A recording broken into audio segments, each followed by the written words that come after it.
What's up, everybody? Tyson Roush. Let's talk Jets radio. Hope everybody's doing great. You're ready for the weekend in New Jersey. 90 degrees and sunny all weekend after last weekend's washout. Can't wait for that. Jets news today is twofold for me, at least. Coach Saleh met the media, and the conversation was about Jamison Crowder and why he's not been in OTAs. And he said it's kind of contract related. The Jets are talking to Crowder about his contract. You know, he's going to be turning, 28 years old, $10 million this year to last year's contract, and none of it's guaranteed. Where earlier in the season, a lot of us thought he was going to be cut. It seems like the Jets are kind of saying, listen, man, you're not a $10 million a year player. Can we bring it down to $6 million for you in order for you to stay?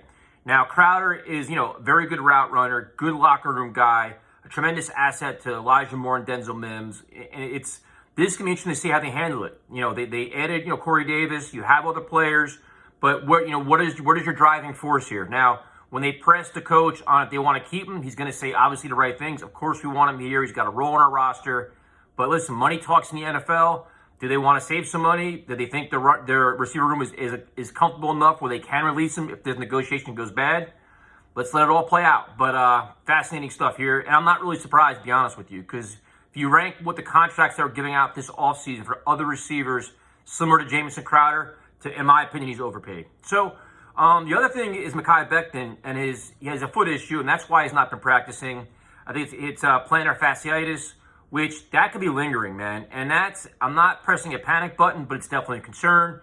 That's interesting to see how the Jets handle it. They upgraded all of their training staff, their sports science guys, the rehabilitation staff. So hopefully they can work with Mekhi and help offset any pain he's enduring. And that's something to keep an eye on. A big man like that, you want to have him mobile. You want to keep his power. And sometimes you compensate when you have an injury with a certain foot. You compensate to the other foot, and it actually gives you another injury issue.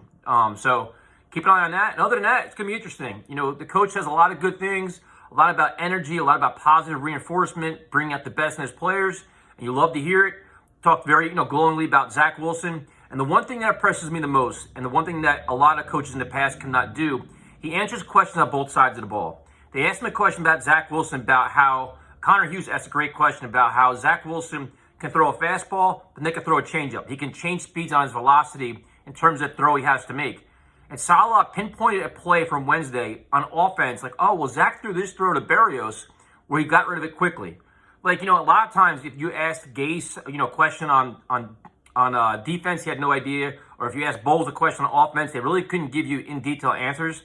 Saleh's on top of it, man. He is on top of both sides of the football, and that's exactly what you want from this head coach.